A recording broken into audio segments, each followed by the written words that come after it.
Unidade 1, Tecnologia. Aula 2.1, Conteúdo. Características gerais dos seres vivos. Habilidade.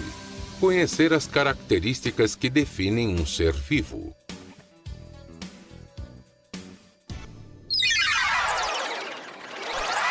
Olá, boa tarde a todos, professores e alunos. Vamos aí dar início a mais uma aula do nosso componente de ciências, né? E antes de iniciar o nosso novo conteúdo, a gente vai relembrar um pouquinho aquele conteúdo que nós estudamos na aula de ontem, né? Então, ontem nós demos início, né, nosso componente, e aí a gente viu conteúdos relacionados à ecologia, né? A gente vai relembrar um pouquinho sobre o ecossistema, né? Aquele primeiro conteúdo que nós estudamos na nossa aula de ontem, né? Antes dessa imagem, a gente tem uma das definições que está relacionada ali com ecologia, que é o ecossistema, que é justamente a interação ali dos seres vivos com o ambiente, né? Dos fatores bióticos com os fatores abióticos, né? Então, o ecossistema é justamente essa interação, né, dos seres vivos com o ambiente, com a luminosidade, com o solo, entre outros.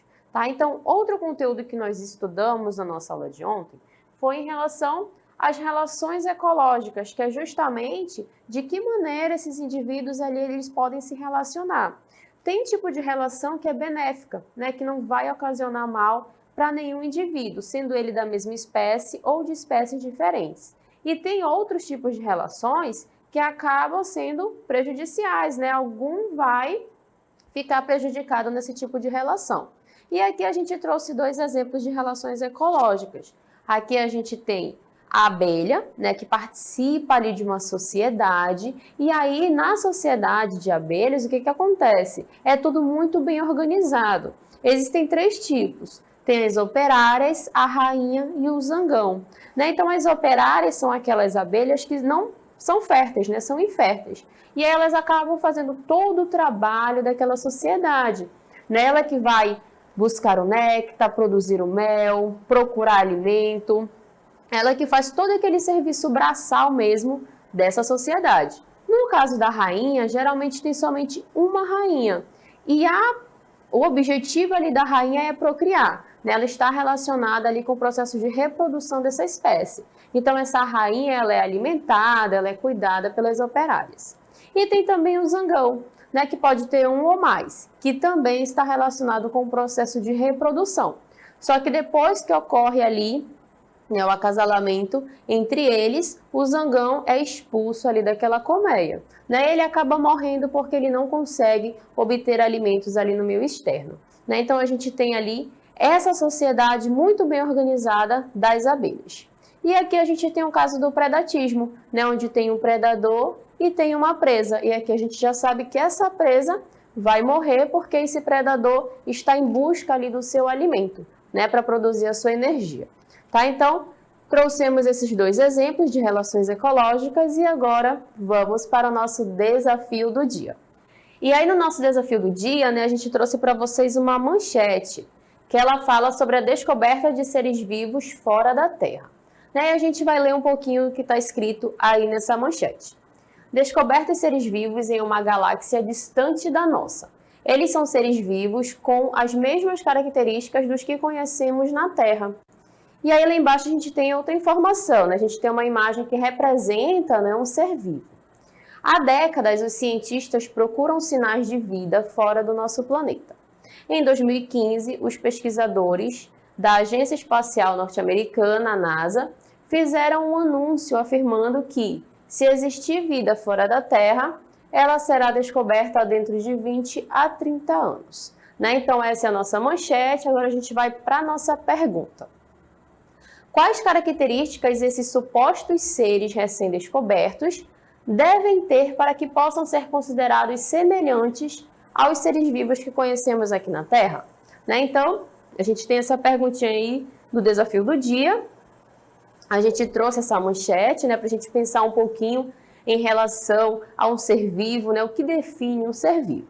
tá? Então, como nós estamos falando de vida, né, de características dos seres vivos, de descobrir vida ali em outro ambiente, a gente vai iniciar a nossa aula trazendo definição do que é vida. Né? Se a gente for pesquisar ali no dicionário, se for fazer uma pesquisa ali no Google, a gente vai conseguir encontrar algumas desses resultados como pesquisa, né? O que é vida?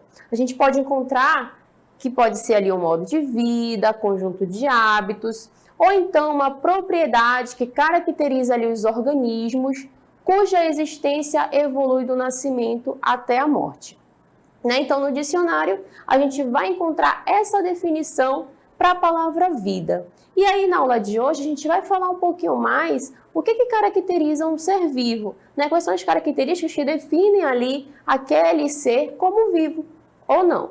Tá? Então, a gente trouxe aqui um cenário diferente, né? E a gente observa já uma paisagem com plantas, com vegetações, e aí a gente vai observar também duas situações, né? A gente tem aqui a presença de uma pedra, aqui uma rocha, e em cima da rocha a gente tem um gatinho, né? Que a gente consegue observar até pequenos movimentos ali que ele pode realizar.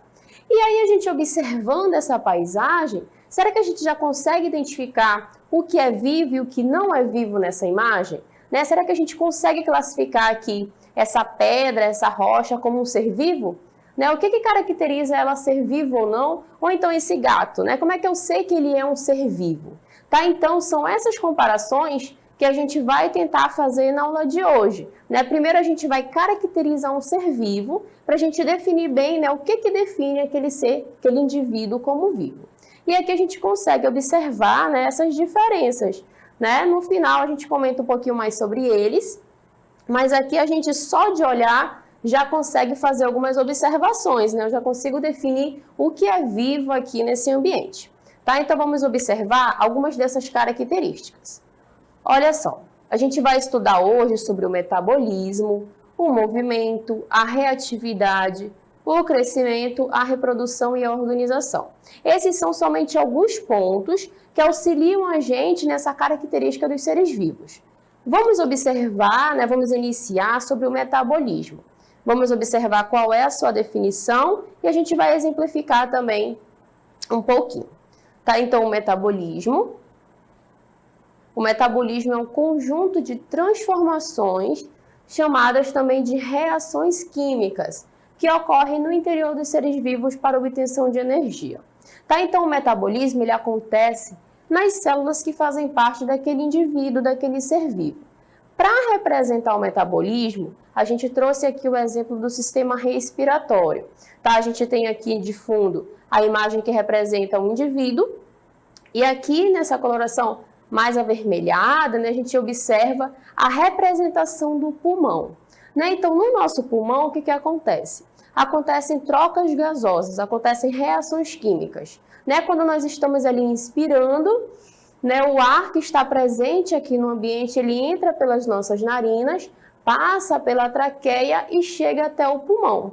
Chegando lá no pulmão, esse oxigênio ele vai para a nossa corrente sanguínea e ocorre a troca gasosa, né, o oxigênio com gás carbônico, que quando a gente inspira, o gás carbônico sai. Né? Então, esse oxigênio ele faz parte de várias reações que estão presentes nas nossas células, porque a gente precisa o quê? Produzir energia. Então, a gente precisa de oxigênio, precisa de nutrientes que vêm da digestão.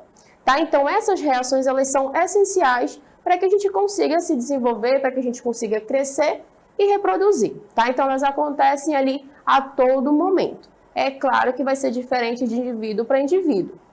Aqui a gente está falando no caso dos seres vivos, né? E a gente está citando o exemplo do sistema respiratório. Mas existem várias reações acontecendo, tá bom? E aí o segundo tópico que a gente vai trazer para vocês é sobre movimento. Tá? Então, muitos seres vivos, eles não têm um movimento próprio. Muitos seres vivos têm um movimento próprio, mas existem também aqueles que são fixos. Né? E aqui a gente tem dois indivíduos diferentes. Essa primeira imagem representa para a gente as esponjas, que fazem parte do grupo dos poríferos. Tá? Então, a gente observa aqui essas esponjas, que parecem vasos, mas na verdade são animais, tá? Elas apresentam ali células especializadas, onde ela consegue ali realizar o seu processo de digestão, de excreção, respiração, entre outros. Tá? Então, essas esponjas, elas são fixas, né? Elas são sésseis, elas ficam presas ali no substrato. E aí, o que acontece para ela conseguir obter o seu alimento? Nesse ambiente, ocorre o quê? A passagem de água. E existem células especializadas com flagelos que fazem com que a água fique circulando. E aí, quando a água passa, ela traz os nutrientes que esse animal, que essa esponja precisa para o seu crescimento e desenvolvimento. Né? Então, tem esses que não têm esses movimentos, né? Não anda, por exemplo. As plantas também, elas não precisam, elas ficam ali paradinhas realizando a sua fotossíntese. Mas tem os movimentos que são realizados por outros indivíduos. Como, por exemplo, o caso dos peixes, né? Nós, seres humanos, que estamos sempre nos locomovendo, andando, né? Muitos animais precisam mesmo desse meio de locomoção, porque o animal ele precisa buscar o seu alimento, tá? Então, a gente tem aqui uma outra característica que é movimento, mas, como a gente pode observar, tem seres que ficam fixos, como, por exemplo, as esponjas. Muito bem, né? Então, a reatividade é uma outra característica, que é justamente a capacidade dos seres vivos a reagirem a estímulos no ambiente. Né? Então, a gente viu que qualquer indivíduo, qualquer ser vivo, ele está interagindo com o ambiente. Seja luz, seja solo, seja água, existe essa interação. Né? Nós dependemos do solo, nós dependemos da água, nós dependemos da temperatura do sol para manter ali a temperatura do nosso corpo. Aqui a gente trouxe o exemplo do girassol, né, que ele recebe esse nome justamente porque as flores aqui, né, o girassol, ele acompanha o movimento do sol. Né? Então, geralmente, ao amanhecer, né, quando o sol está nascendo, ele já está virado ao lado, né, da nascente. E aí, de acordo com o dia, né, de acordo com o movimento ali que é realizado, esse girassol ele vai acompanhando, olha só, o movimento do sol, como a gente pode observar nessa animação. Né? Então, esse é um exemplo de reatividade, porque ele está reagindo a esse estímulo no ambiente. Né? A luminosidade faz com que esse girassol se movimente, do nascer ao pôr do sol. E aí, né, tiveram pesquisas relacionadas a isso, e aí foi verificado que facilita aqui, na verdade, que auxilia o crescimento dessas plantas e que também essa posição que ele realiza, né, esse movimento que ele realiza, acaba atraindo mais polinizadores, como, por exemplo, as abelhas, né, que vão buscar ali o pólen e acabam polinizando, buscando o seu néctar, entre outros, né, a função que ela realiza junto com essas flores. Tá? Então, essa capacidade de reagir a estímulos do ambiente. Uma outra característica que nós iremos observar é o crescimento. Os seres vivos eles podem aumentar de tamanho em decorrência do aumento no número de suas células ou no volume celular.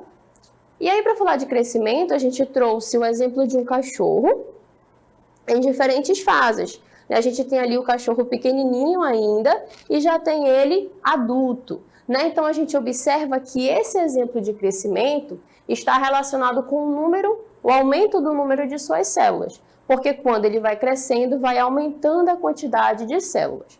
É o que acontece também com nós, né? Nós seres vivos. Desde o momento ali da concepção, né? Da união dos espermatozoides com o gameta, ocorre ali crescimento celular. E aí até a fase adulta, né, ocorre ali esse aumento do número de células.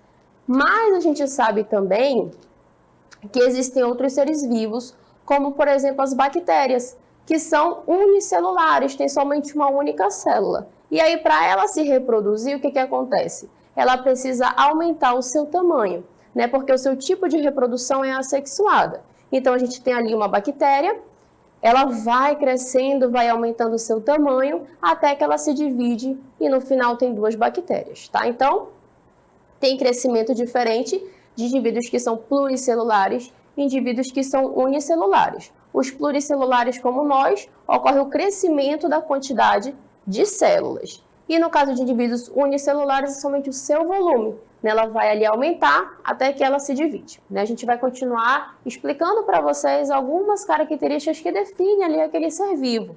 Nós vimos algumas aí no início da nossa aula, né? E a gente vai conhecer outras também nesse momento.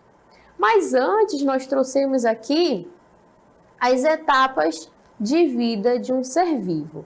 E para fazer essa representação, a gente trouxe o exemplo do sapo, né? Que o sapo é um anfíbio e aí ele vive ali naquele ambiente, em dois ambientes na verdade. Ele vai viver tanto no ambiente aquático quanto no ambiente terrestre, vai depender ali da sua fase. E aí a gente observa algumas dessas etapas no ciclo de vida aqui desse anfíbio, né? Desse sapo. A primeira etapa é qual? É o nascimento, né? Então, o nascimento, a gente observa aqui essas bolinhas representam para a gente os ovos que foram colocados ali naquelas folhas que estavam presentes na água. E aí, depois que ele eclode, ele entra nessa fase aqui, né? Onde ele é um girino. Ocorreu ali o seu nascimento. O que acontece? As células que fazem parte, elas continuam realizando o seu metabolismo, continuam crescendo, aumentando a quantidade de células. E aí o que ele vai fazer? Ele vai se desenvolver e vai crescer. E a gente consegue observar esse desenvolvimento, né, do girino nessa fase ainda aquática dessa espécie. Né? Ele vai se desenvolvendo, vai crescendo. Aí a gente observa aqui que na fase terrestre ele já se encontra na sua fase adulta. Né? Então ele vive, dependendo do seu ciclo de vida, nessas duas fases, fase aquática e fase terrestre. E aí depois do desenvolvimento e crescimento tem a fase de reprodução, que a gente vai falar daqui a pouquinho mais sobre essa fase. A fase de reprodução, dependendo ali da espécie, né, vai ter reprodução sexuada ou assexuada. No caso do sapo é uma reprodução sexuada, onde ocorre ali o encontro dos gametas, né? Tem sapo macho, sapo fêmea, e aí ocorre ali o encontro do gameta, espermatozoide com o óvulo. Nesse encontro ocorre a fecundação. E aí depois a gente já inicia o ciclo aqui novamente com o nascimento, né? E volta novamente ao ciclo. Tá? Então, para a gente seguir aqui essas etapas, depois da reprodução, tem a morte, né? Onde todos os seres vivos vai passar, né? Vai nascer, se desenvolver, crescer, reproduzir. E aí a última fase é a morte, tá? Então essas são as etapas de vida de um ser vivo. E a gente trouxe a representação desse sapo aqui para a gente observar um pouquinho cada uma dessas etapas.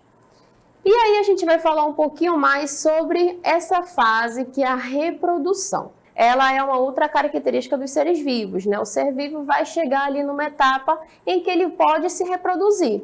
Né? Pode ou não se reproduzir, porque ele vai ter ali todas as suas características para o seu processo de reprodução.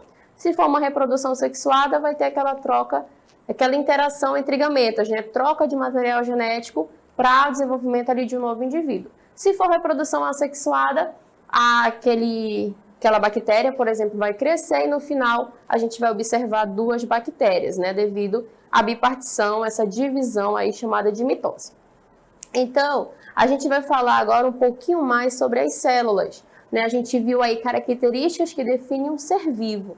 E uma outra característica bem importante que vai definir ali um ser vivo é justamente a presença de células. Né? A gente vai observar que tem indivíduos que são unicelulares e indivíduos que são pluricelulares. Indivíduo unicelular, como o próprio nome já diz, é aquele que apresenta somente uma única célula, como a bactéria, né? Alguns tipos de fungos também, as leveduras, que apresentam somente uma única célula. E aí ela é unicelular, uni vem de um. E tem pluricelulares, quando apresenta mais de uma célula para compor aquele indivíduo, como, por exemplo, nós, né, seres humanos. Várias células que compõem os nossos tecidos, órgãos, até formar todo o nosso corpo. As plantas também, outros animais, são pluricelulares. Além disso, né, existem diferenças entre as células. Tem aquelas células que são células procariontes, são aquelas em que o seu material genético fica disperso no citoplasma, e tem aquelas que são eucariontes, quando o material genético fica dentro do núcleo de uma célula. Além disso, né, tem a diferença da célula animal e da célula vegetal. Aqui a gente observa uma representação, né, a gente tem aqui uma representação de uma célula animal. Ela a gente não consegue visualizar a olho nu. Para a gente conseguir visualizar uma célula, por exemplo, é necessário o auxílio de um instrumento chamado de microscópio, onde ele consegue aumentar ali o tamanho das imagens. Então aqui a gente tem essa representação que mostra para a gente o que tem numa célula, né? Ela é a representação de uma célula animal. E o que a gente consegue observar? A gente observa aqui essa célula, ela vai apresentar algumas características. Aqui, essa parte em azul claro, né, que fica rodeando aqui toda essa célula, a gente chama de membrana plasmática. Ela que vai dividir ali o meio externo do meio interno dessa célula, né? Ela que vai como se fosse uma parede ali cobrindo toda essa célula, que é chamada de membrana plasmática. A gente observa que essa região mais aqui dentro, onde tem várias organelas, é chamada de citoplasma. Né? Então, o citoplasma ele é composto pelo citosol, que é uma região gelatinosa, e todas essas organelas que a gente observa aqui. Cada organela dessa, ela tem uma função. Né? Tem uma organela que é responsável pelo processo de digestão, tem organelas que são responsáveis pela respiração celular, então elas funcionam como se fossem pequenos órgãos dentro dessa célula, cada uma vai ter a sua função. Além delas, lá ao centro, né, a gente observa em lilás o que representa o núcleo. Né? Então, o núcleo guarda lá dentro o material genético, né, o DNA que está presente dentro dessa célula. Tá? Então, essa representação mostra para a gente essa estrutura, né, essa unidade básica da vida, que é a célula, ela que compõe todos os seres vivos. Então, ela que também caracteriza o que é um ser vivo, que é justamente aquele que tem célula, sendo ele unicelular ou pluricelular. A gente vai observar outras imagens que vai representar para a gente também, vai diferenciar essas células, tá? Mas essa aqui mostra para a gente tudo que a gente pode entender, né, e conhecer sobre ela. A membrana plasmática, que vai dividir esse ambiente externo do interno, o citoplasma, que é essa região maior, que tem várias organelas presentes, cada uma desempenhando uma função, e lá, né, onde a gente observa em lilás, a gente observa o núcleo, né, a representação do núcleo, onde dentro dele ali tem o material genético, que é justamente o que define ele como eucarionte, porque ele apresenta um núcleo, né, delimitando ali esse material genético, tá bom? Então, a gente observa aqui uma célula eucarionte, uma célula animal. E a gente vai conhecer algumas definições sobre as células, olha só. Ela é considerada ali a unidade básica da vida, né? Porque como a gente observou, dentro dela existem várias organelas e cada uma vai desempenhar ali uma função, né? Uma que está relacionada com o processo de digestão, respiração, entre outros. No interior das células que se realiza o metabolismo que mantém o organismo vivo, né? A gente falou desse metabolismo, que são as reações químicas que acontecem no corpo, né, ali no indivíduo. E aí a gente trouxe para vocês alguns tipos de células. A gente vai observar que existem diferentes tipos. Olha só. Essa primeira imagem representa uma célula do tecido adiposo, né? Vou escrever aqui para vocês. Célula do tecido adiposo.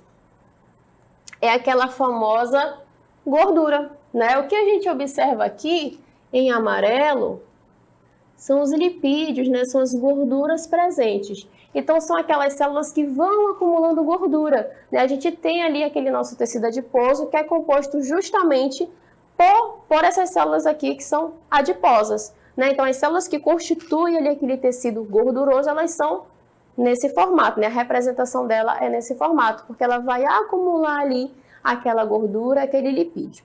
Aqui ao lado a gente observa, olha só, a representação de um neurônio. São células que fazem parte do sistema nervoso, né? Então ocorre aqui o envio de transmissão de informações, né, dos neurônios. Então o neurônio é um outro tipo celular que ele já vai desempenhar uma outra função. Ele está relacionado com o nosso sistema nervoso, né? Ele vai transmitindo as informações ali e estão presentes também no nosso cérebro. Tá? Então a gente consegue observar que existem vários tipos de células presentes no nosso corpo, porque cada uma vai desempenhar uma função específica. A gente observou a do tecido adiposo, né, que ela vai ali guardar a gordura, que querendo ou não, uma reserva de energia, quando a gente precisar, ela é consultada, né, a gente consegue captar a energia, a gordura que foi colocada ali nessas células, nesse tecido. O neurônio já está relacionado com a transmissão ali de informações. Logo ao lado a gente observa as células que fazem parte do tecido muscular, né? Então, aqui, ó, do tecido muscular. E aí ela já vai realizar outra função, que é de contração, né? Então a contração é uma função que faz parte do nosso tecido muscular. São células que conseguem contrair e relaxar, né? Esse movimento que a gente realiza de levantar os braços, de andar, de articular, são músculos que fazem parte do nosso corpo. E aí, quando ele contrai e ele relaxa, a gente consegue realizar essas movimentações, né? Claro que ele está ligado ali com o nosso sistema esquelético, e aí a gente consegue realizar, né, esses movimentos, essa locomoção. E logo abaixo, a gente observa as células do tecido epitelial. Cadê aqui? Epitelial, que vai proteger, né, o nosso corpo, né? O tecido epitelial é a nossa pele, que é o maior órgão do nosso corpo, que cobre ali todo o nosso corpo. Que a gente observa que ela também é diferenciada, né? Existe pouco espaço entre elas que ajuda a proteger ali o nosso corpo do ambiente externo. Tá? Então, esses são alguns tipos de células que estão presentes no nosso corpo e que cada uma desempenha ali uma função específica. E aí a gente vai observar, na nossa próxima imagem, as partes de uma célula, né? Aqui a gente tem um exemplo de uma célula animal e uma célula vegetal. Olha só. Essa aqui é a célula animal, as duas são células eucariontes, elas apresentam o seu núcleo, né? Na célula vegetal a gente tem aqui esse núcleo e na célula animal também. E aí elas apresentam 3 partes fundamentais, que é justamente a membrana plasmática, que envolve aqui toda a célula e que divide o meio externo do meio interno. O citoplasma, que é essa região aqui gelatinosa, né? Onde estão presentes todas as organelas. E o núcleo, que é justamente onde está o material genético, tá bom? Então, são as 3 partes de uma célula: membrana plasmática, citoplasma e núcleo.